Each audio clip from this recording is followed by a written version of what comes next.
اور اس خلافت کے موقع پر میں آپ کو بتانا چاہتا ہوں کہ کم سے کم 250 آدمی ایسے ہیں ساری دنیا میں جن کو اللہ تعالیٰ نے کسی خواب کے ذریعے،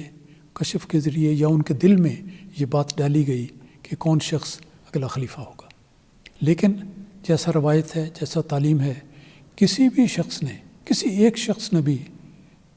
حضرت خلیفۃ المسیح رابع رحمہ اللہ کی زندگی میں اس کو اپنی زبان پہ نہیں لائے کہ یہ پہلی دفعہ نہیں ہوا.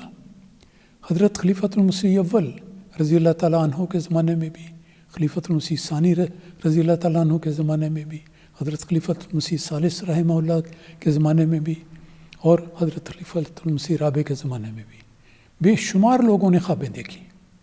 اور لطف کی بات ہے، شاید بعض دوستوں کو علم نہ ہو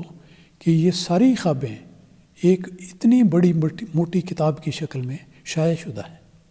یہ پڑھی جا سکتی ہیں.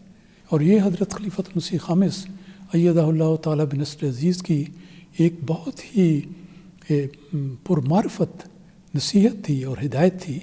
کہ صرف میری خلافت کے بارے میں خوابیں شائع نہ کریں، بلکہ سب خلفاء کے بارے میں جو اللہ تعالیٰ نے اپنے پیارے بندوں کو بتائی ہوئی ہیں وہ سب کو اکٹھا کریں. ایک خاتون ہے، بلا نام ساری بات میں کروں گا،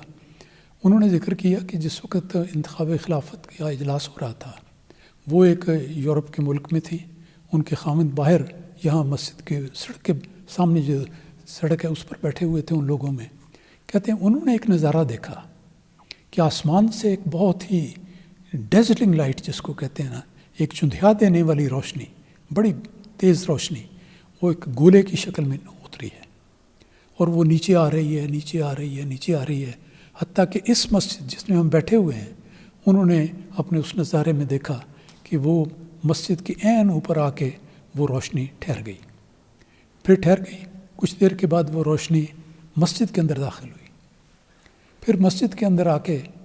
کہتے ہیں کہ اس خاتون نے یہ نظارہ دیکھا کہ وہ ساری روشنی ایک شخص کے سینے میں جا کر گم ہو گئی، ختم ہو گئی، جذب ہو گئی. تو اسے بتایا گیا کہ اس شخص کا نام مسرور احمد ہے. دیکھ کر اس نے فوراً اپنے خاوند کو فون کیا اور کہا کہ یہ بات ہے، مجھے یہ نام بتایا گیا ہے.